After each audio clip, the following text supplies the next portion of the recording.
My name is Shelley.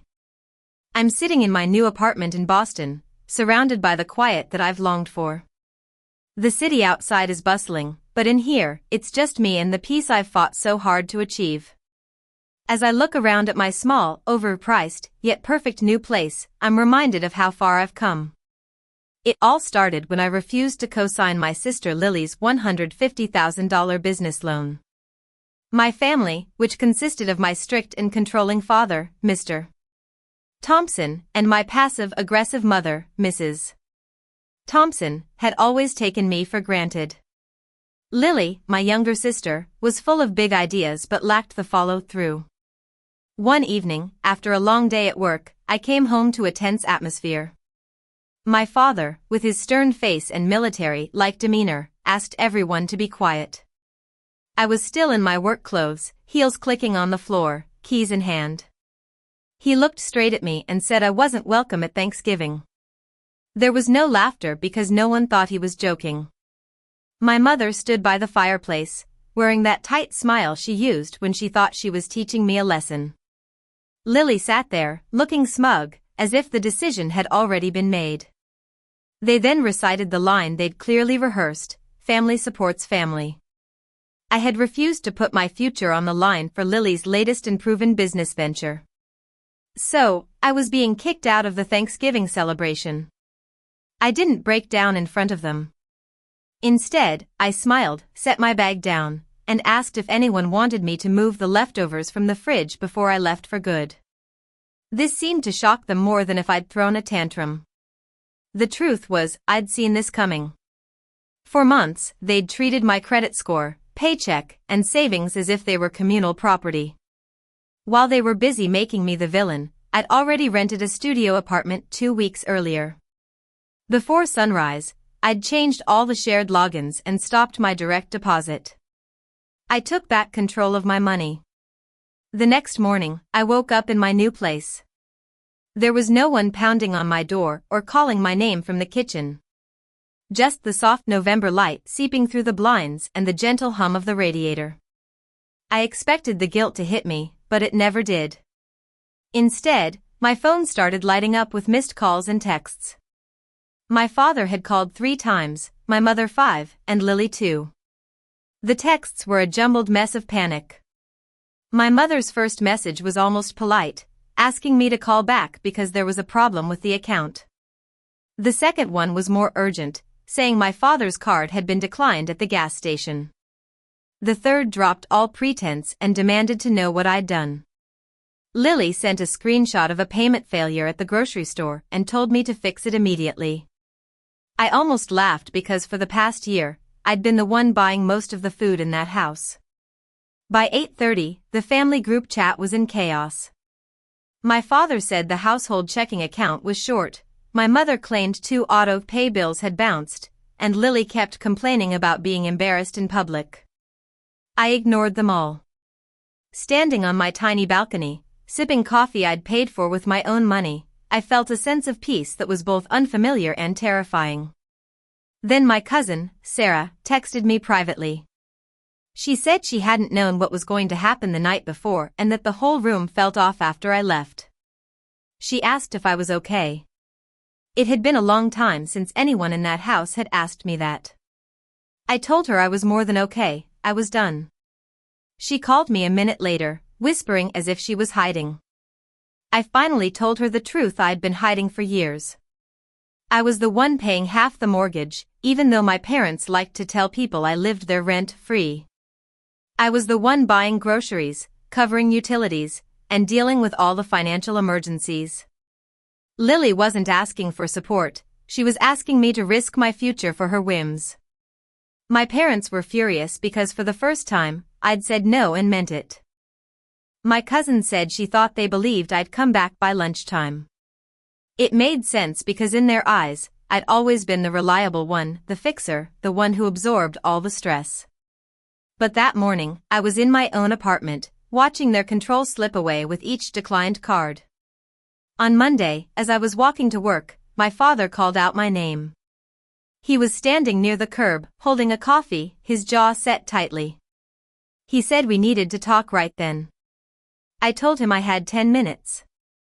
He didn't ask how I was or apologize for what he'd done.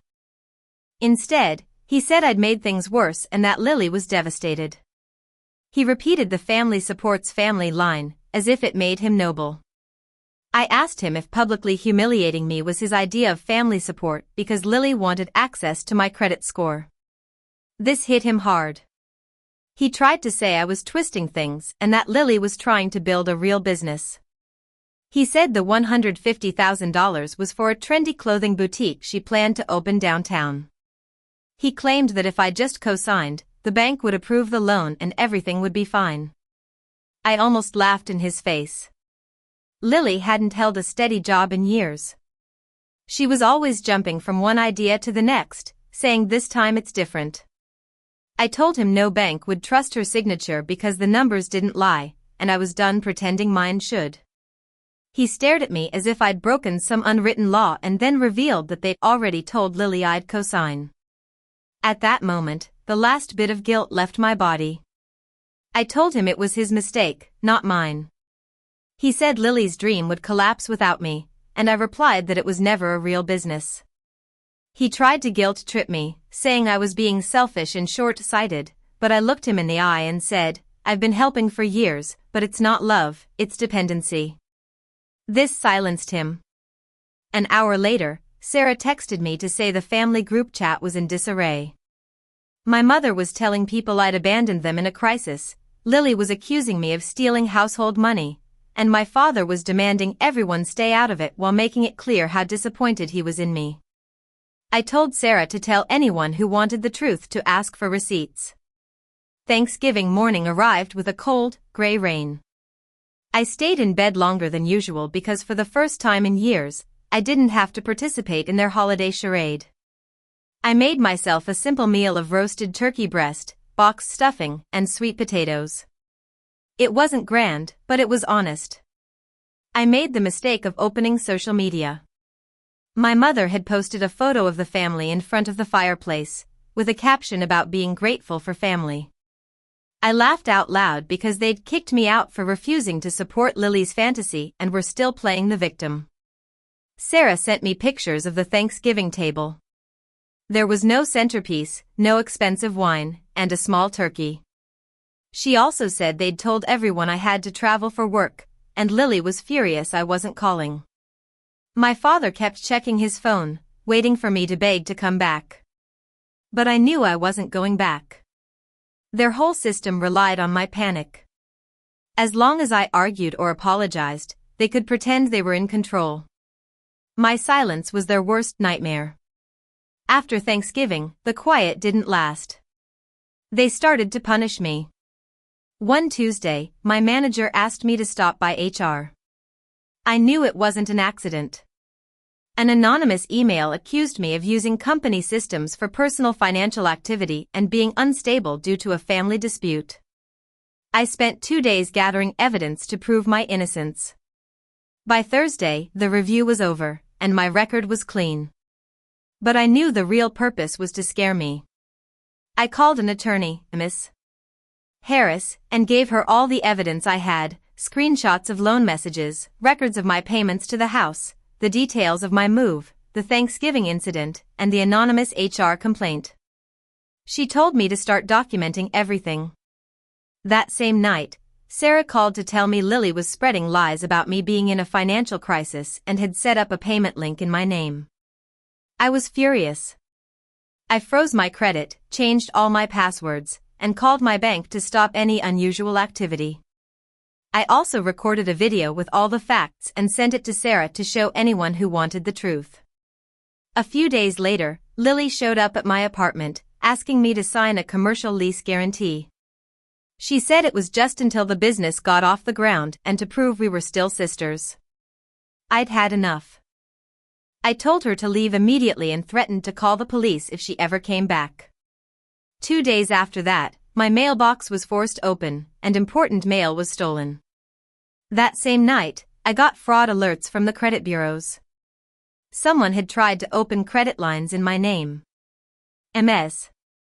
Harris sent cease and desist letters to my family and filed a formal report. But my mother called me and left a cold voicemail, saying I was escalating things and that they had to protect the family name.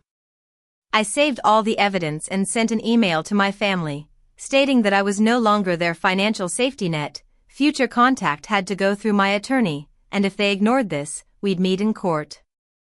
As the truth came out, the family's situation started to fall apart. Lily's landlord backed out of the lease, lenders stopped returning her calls, and relatives who had given her money started demanding answers.